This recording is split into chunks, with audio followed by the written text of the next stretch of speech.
Hi! Naniniwala ba kayo sa idea na stay genuine because stable will always turn?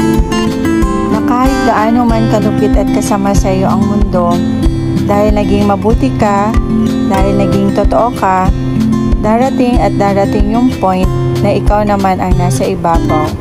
Na kahit super effort yung iba para ibaba ka, wala silang magagawa kasi aangat at aangat ka.